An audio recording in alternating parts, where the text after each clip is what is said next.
उद्यापासून नवं आर्थिक वर्ष सुरू होणार आहे। या नव्या आर्थिक वर्षासोबतच काही नवे बदल सुद्धा होणार आहेत। हे बदल आपलं बँक खातं, टॅक्स, पॅन कार्ड, आधार कार्ड, लिंकिंग, केवायसी यांच्याशी संबंधित असणार आहे। अर्थमंत्री निर्मला सीतारामन यांनी 1 फेब्रुवारी रोजी 2025-26 या आर्थिक वर्षाचा केंद्रीय अर्थसंकल्प सादर केलाय।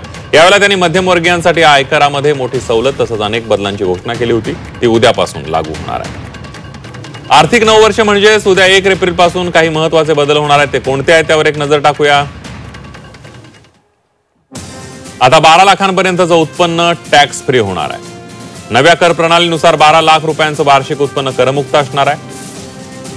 म्हणजेच 12 लाखांपर्यंतच्या उत्पन्नावर 1 रुपयाही टॅक्स भरावा लागणार नाहीये।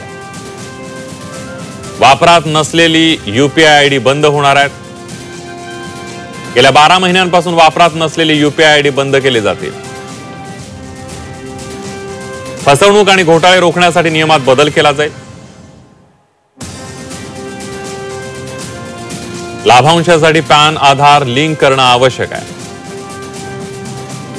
पॅन आधार लिंक नसलेल्या कुणालाही 1 एप्रिल पासून लाभांश पेमेंट मिळणार नाही। लाभांश आणि भांडवली नफ्यावरून टीडीएस वजावट वाढणार आहे। म्युच्युअल फंड, डीमॅट खात्यांसाठी नवीन नियम लागू केले जातील। केवायसी आणि नॉमिनीच्या माहितीची पुन्हा पडताळणी करावी लागेल। हॉटेल, रेस्टॉरंट सेवांवर 18% जीएसटी असणार आहे।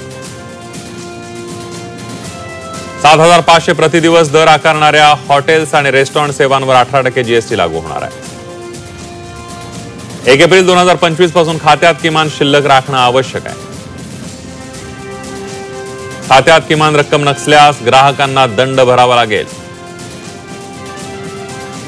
पॉझिटिव्ह पे सिस्टीमची सुरुवात होणार आहे। 50,000 रुपयांपेक्षा जास्त चेक पेमेंटसाठी पूर्व नोंदणी तपशील द्यावा लागेल।